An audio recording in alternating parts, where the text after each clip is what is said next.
Well, hi there. I'm Lisa with Lisa Lamy Art, and I welcome you to my YouTube channel. Today, we're talking to Jean Parker. And Jean is somebody that I got to meet at a program called Leveling Up, which is now known as Mastrius. And it was a wonderful program. We both, actually, Jean was sort of I don't want to call her a curator, but she helped keep us all organized and sort of chaired the event, was very much a participant. And we got teamed up with an instructor by the name of David Langevin, a very talented artist who does incredibly colorful acrylic. Jean actually kept up with her painting, unlike myself. And I have been watching her very closely on Instagram. She posts regularly and does a lot of neat things, like gives away art in the community, has been actually selling her art as well. And I'm going to let Jean get into all of that. I'll let her just tell us a little bit more about herself and just what she's been up to, just to get us started. Well, first of all, Lisa, I'm so excited to get this chance to talk with you. I haven't seen you in a while, and I was excited when you reached out. So that's part of why I'm here. For me, this journey of painting started at the same time that I met Lisa. And that was a year and a half ago. We're in the middle of COVID, and I was looking for community. I really needed community. And there's these different elements in me. So I've been painting for a while, but it's been that kind of thing where we quote it as the hobby, right? Like I was doing it in the summers on the East Coast. My daughter and I have been going there for close to 20 years.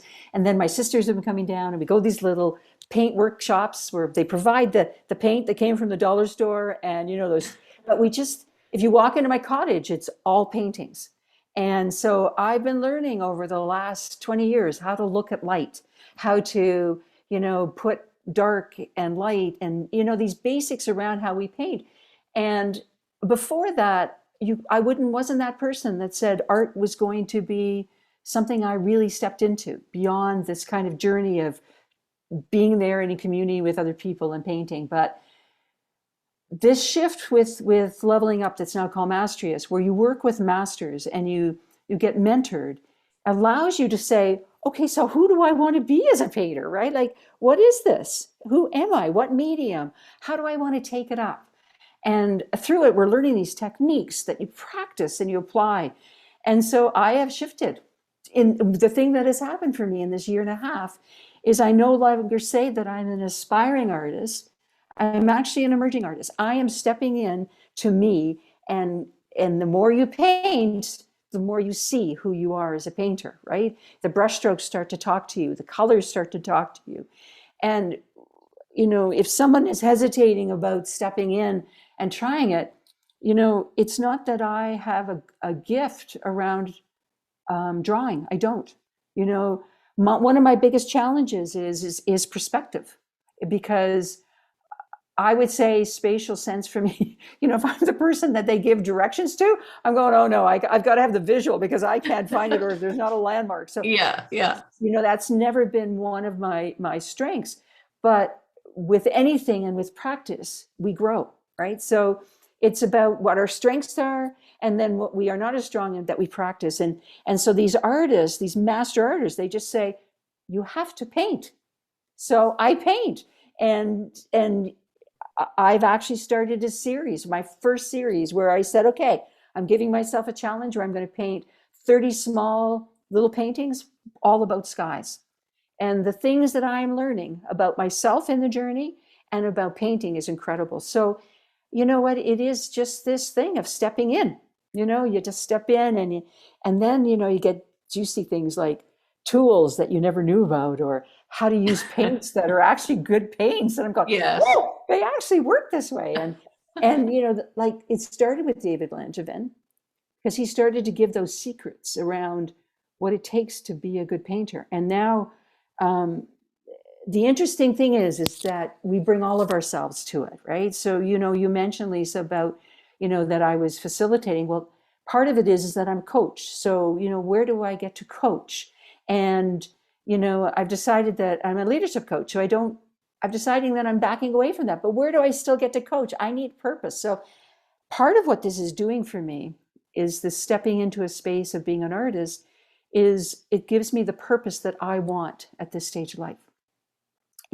So I am facilitating, I'm growing as a painter, and I'm growing in confidence as a painter, because that's the thing that stops a lot of people from stepping in, is confidence. So But have you actually interacted with, and you must be, because you're like a billboard for the Mastrius program. And I just think that's incredible, because you can just hear the passion in your voice. What's it like when you talk to someone and you hear the perhaps the hurt or whatever that came from somebody somewhere along the line told that person, you don't have talent. It could have been a teacher, it could have been a family member. How have you been able to, through what you've learned in your experience and the Mastrius program, how have you been able to sort of have an intervention with them and go, no, that's not quite right? You don't have to buy into what other people are saying, that every one of us has that ability. Have you yeah. had any of those type of interventions? I would say to you, and this is the coaching side of me, is that the answers are inside everybody themselves. So what it has allowed people to do by stepping into Mastrius is to actually start to see that it's in them. So I've been in so many conversations, because part of what we do is we have this midpoint chat where, people have come through COVID, like the health professionals that have come through COVID, they have stepped into a lot of art because it's a stress release, right? So that's what they're seeing.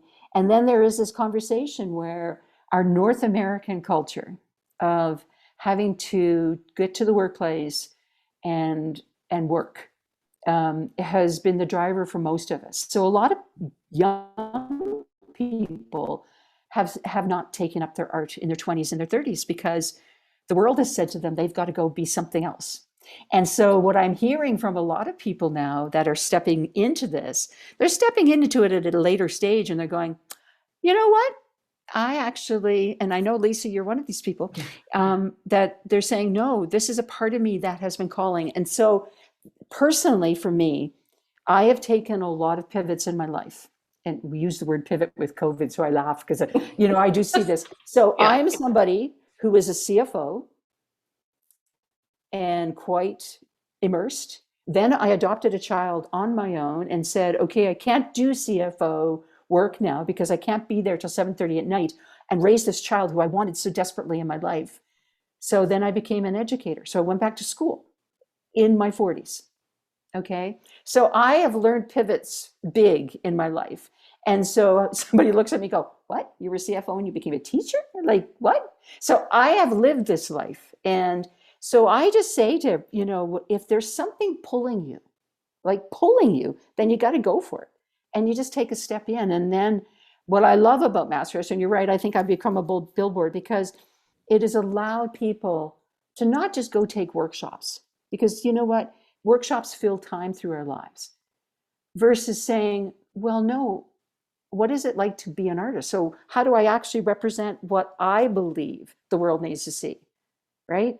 And I know you see one painting of mine right behind here. Well, Yeah. this fire represented, in the middle of COVID in Millerville, the only place that I could meet my family was at an outdoor fire. And basically, in the middle of winter, we're standing almost on top of that fire.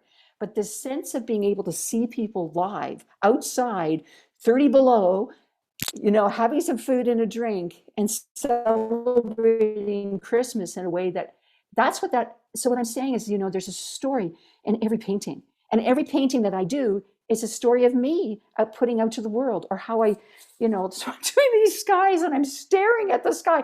I walk around and I stare at clouds all the time. It's crazy, right? And I go, it's so much fun. And I just go, so I just say, like, that's what painting is for me. Like, it's just stepping in. It's not that I have this innate talent. I don't. I'm just allowing the creativity and the learnings that I'm getting from these amazing masters. And yes, I'm in 5 different groups with masters, and I facilitate 4 of them. And I learn from each one of them. They're so different. And sometimes it's confusing because they're so different, but it's like the space of growth But in it is true, community. like you said, that you and so many others were craving that connection. And Oh, and during the pandemic, um, and others would be somewhat skeptical. How can you feel connected when you're talking over a Zoom call?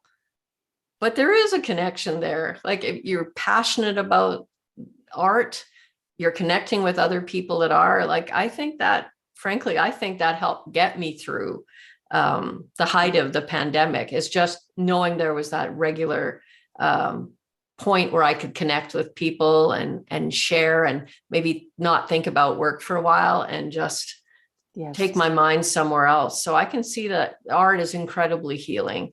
Yeah. Like, has that helped you through times? Like, obviously, everybody has at some point during the pandemic been impacted or affected by it. Did you find that that helped you weather the pandemic?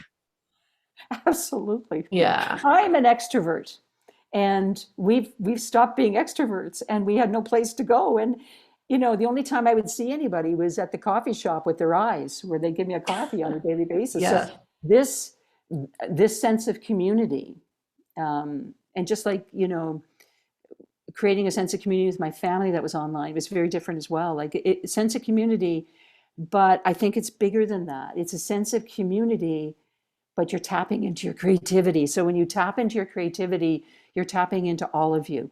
And so what happened to, and this is the coach probably in me talking, but Yeah. we got frozen in our emotional brains. It's that fright or flight, right? And so to step beyond that, creativity allows you to go back into yourself, to settle in, to go into that flow of being in something that's bigger than yourself. And we need that. And it's interesting, the elements of who I am never go away. So, if you follow me on LinkedIn, under my leadership profile, you see I've talked about creativity in there.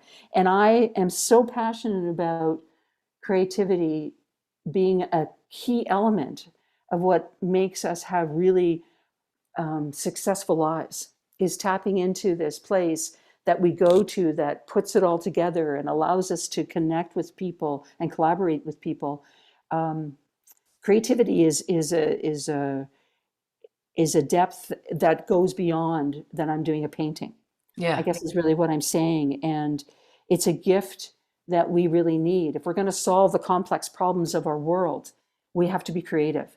If we're Mhm. going to, sit in a space of gratitude and positivity and empathy while we watch something like Ukraine being blown up, like how do we not stay frozen? Yeah. We have to go in a space of creativity. So it's much bigger than that for me. But it's also been a place where I could have purpose. So, you know, both individually and with other people. So So, what do you say to somebody who has an idea that this is what's missing, but they're mhm. simply paralyzed? They do not know where to start. How would you advise them to get started, as to find a particular medium that could potentially speak to them? What kind of exercises, or what would you direct them to do just for that initial exploration, and then maybe sign up for a class? Well, I believe that people know what it is that they need, but they get stuck with, this issue of, well, okay, I'm not an artist, or I'm not a singer, or I'm not a guitar player, or I'm not a public speaker, or I'm not. And I think the thing is, this is what we get stuck with. Okay, so we start off in our 20s and we start these journeys towards growth in something. Yeah. And I'm really good at this because I was a CFO by the time I was 30. Okay. So I climbed the corporate ladder. I built these building blocks. I kept becoming more and more of an expert, a master in a field. But the reality is that's just one part of us.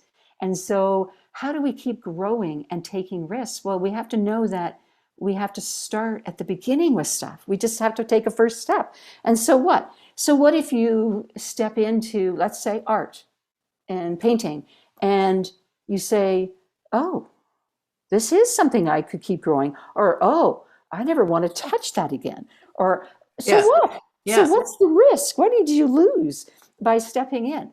So that's really what it is. I think you know, and I know that painting was, I was being directed towards painting my whole life. Between my mom taking it up and we now have her paintings, to us dabbling with this fun stuff that we do in the summertime, to the person that goes out and has wine and does a paint thing. There's something that's calling you, or you were the drawer, the doodler that, like there's something physical and tactile about Yeah. painting, right?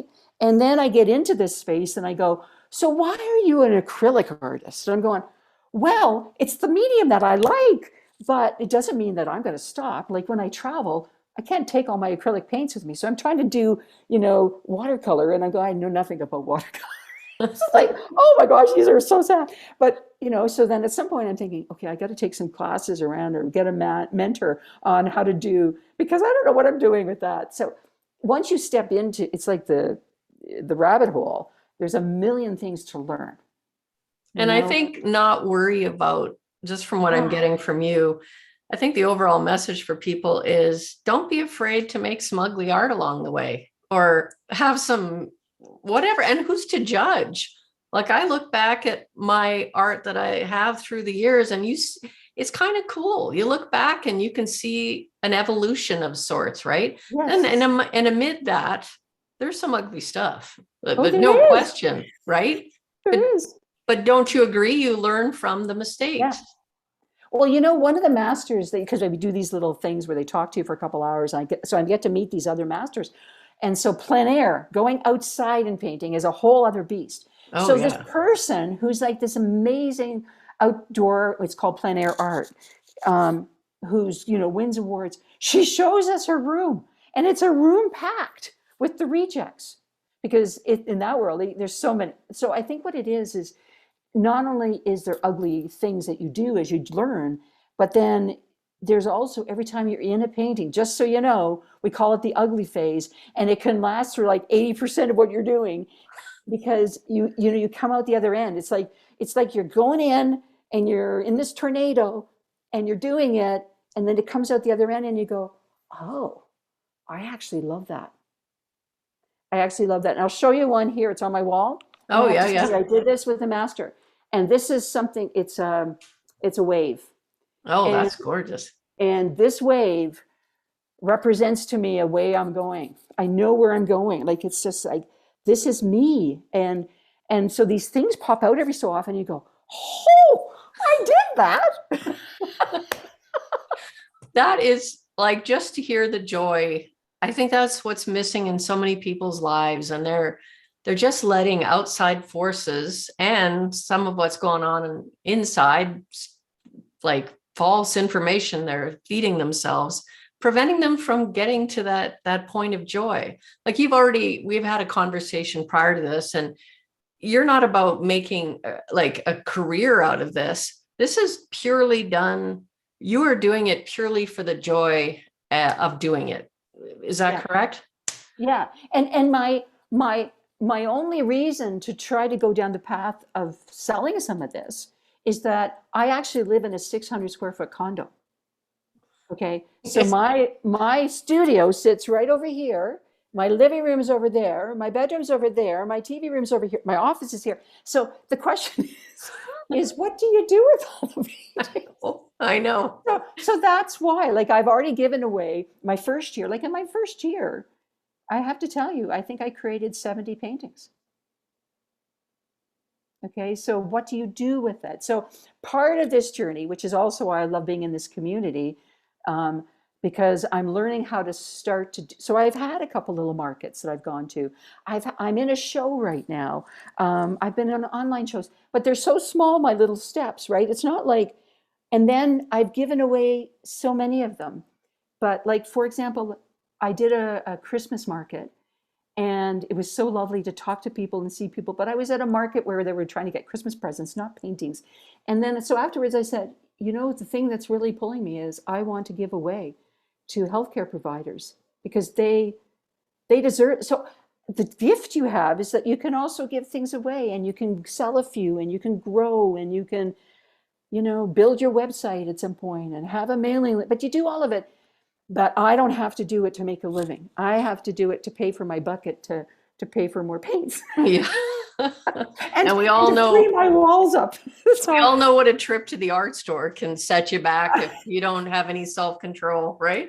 exactly. So yeah, so it's not just it's for the joy of the painting, but I know that I need to build a little business at the same a little side hustle business because I want to keep painting and I want to keep sharing it and I want to keep growing and I want to yeah. So that part that is there too. So So, you know what? Tell me, because I was just like so jealous of you. Tell me about your recent, it is fairly recent, your trip to Europe. Am I correct? yes, yes.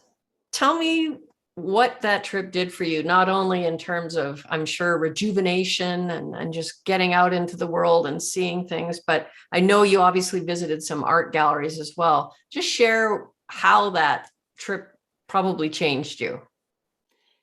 So I think there's two parts to it. I think travel by itself, outside of me now doing this extra layer of looking at the world through an artist's eyes, it always brings me back and I think about new possibilities every time I travel. So that part happens whether I'm focused the way I am now or not. But now I have an extra lens that I look through, right? So every country that I go to, I am looking at it through the beauty of art. And now when I go, and I went to two art galleries in London and I did two art galleries in Amsterdam. And what happened was I can never look at a painting the same ever again because I'm always looking at it from the eyes of composition. And like I look through, you go through this one art gallery where it's like, from the 1600s to the 1800s and all the paintings, that the way that they focus on light and shadow and how they create stuff. And you go, oh my God, you guys are so good. You're so good. I just go, but I walk through it and they use these techniques that these masters today are telling us. They use them and it reinforces you visually see how good these people are. And then you get to one, you go, oh, but you're not doing that. So I actually have a critique's eye now. I'm going, oh, Jane, you can't be critiquing a master. You just can't. But you do. And so I'm in awe of the artists. And when you really think about it, the artists that come from before, they don't have all the things that we have today. Like they've taken all these pigments and they've created these amazing paints that we can paint with now. And we have these tools. They had dirt from the ground. They had blueberries. You know what I Oh, mean? yeah. And then, but one of the places I went to, and here's the thing that blew me away. Okay, so the art galleries blew me away, but I was in the Netherlands and I went to a windmill, and a windmill was all about art. It was how they were breaking down from great big things of stone to the pigments that we use for paint. So I was going, oh my God, this is like a bonus. I didn't even know I was going to get to see this. So I was like a kid in a candy store and I didn't even Oh, know that I needed that candy store, right? So I think that's what it is. I drive to Banff now and I'm going, oh, I can't be the one driving because I'm holding my phone up doing this, right? I'm taking pictures and none of them ever turn out, but I'm just like, oh, that's a great painting. Oh, that's a great painting, right? So yeah, I think what it is, it brings through the eyes of being an artist. It really does. yeah. You know what? Just to wrap up, I'm wondering if you could just let people know all the places that you actually showcase your work. You said you have some shows coming up. I can put it in the discussion notes or the script notes or whatever if it's time sensitive. But just some of the other things that you've got cooking. I think people would like to figure out where else they can catch up with Jean. As you say, we're building the building blocks, right? So right Yes. now I'm on Instagram. That's kind of every time I do a painting, I put it on there. So it's at Jean Parker Art. And so I'm kind of building this one place where you can see who I am as an artist. And then in there, as shows pop up, I put them in there too. Right now, I'm at this really interesting space in Calgary. It's in the Sparrow Art Center Gallery, and it's in Bridgeland. But what it is, it's a show on empathy.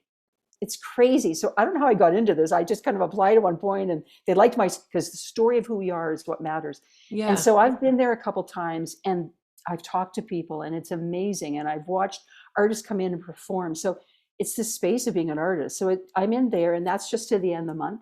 And then I'm starting to apply to ones that I'm waiting to hear from. So we'll see. One's a square foot show in Ontario, and we'll see if I get in or not. And Mastrius is going to have their first art show at the end of August. So I've got my name on a wait list, and I would love to be part of that. So that's going to be coming. And yeah, and the other thing is that, like, I was in the Square Foot show with Julie Veenstra, but it was just the one for raising money for Ukraine, and it was fantastic. So I had a painting there that sold for that. And so, yeah, it's building. And the one thing that I'm starting to talk to artists about right now is we're looking at doing an artist tour through our homes. And so we're just going to start meeting on that, and hopefully that'll be in the fall. So that'll be coming. So, just follow me through my Instagram. I'm going to have a website up by the end of this month. And so it'll be a link through my Instagram, and all my paintings will be there, and, who I am as an artist. So it's just, like I said, it's just these building blocks. And then, of course, I'm building a mailing list, which I will start to have a newsletter, which is going to start in June. Yeah. And so, yeah, you know how it goes, Lisa. We're building one thing at a time. And, yeah.